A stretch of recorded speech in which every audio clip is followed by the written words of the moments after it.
Hello mga kakusina!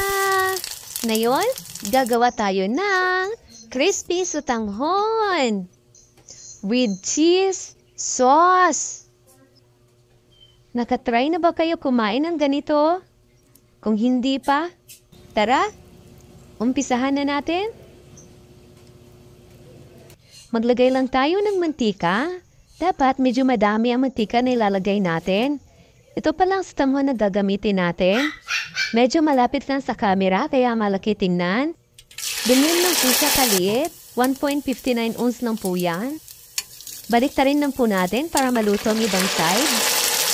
Pero pag naprito na, parang times 3 na ang laki.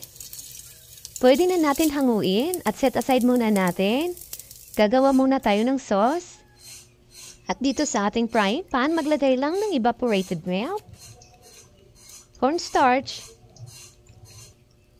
at cheese powder.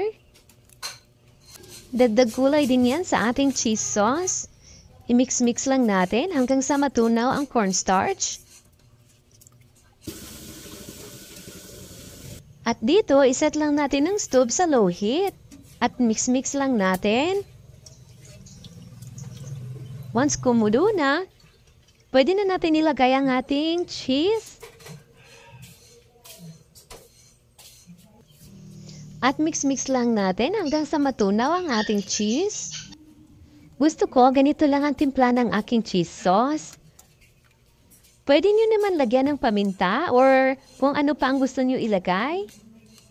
Depende na kasi yan sa panlasa natin. Pag ganito na ang consistency, maglagay lang tayo ng butter. Masarap ito pang merienda, lalo na sa mga chikiting. Paborito kasi nila ang cheese. Sa timpla ng ating cheese sauce, talaga namang napakasarap. At ito na lahat ang ating cheese sauce. Hatiin lang natin sa dalawa kasi dalawa yung naprito natin na sutanghon. At lagyan na natin ng cheese sauce ang ating sutanghon. Napaka-creamy naman talaga ng ating cheese sauce. Nag-garnish pala ako dito ng pipino at spring onions.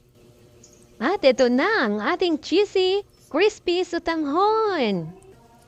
Sino bang hindi maglalaway dito? Ang sarap-sarap tingnan. At napaka-crispy talaga ng ating sutanghon. Kaya ano pang hinihintay natin? Tikiman time na.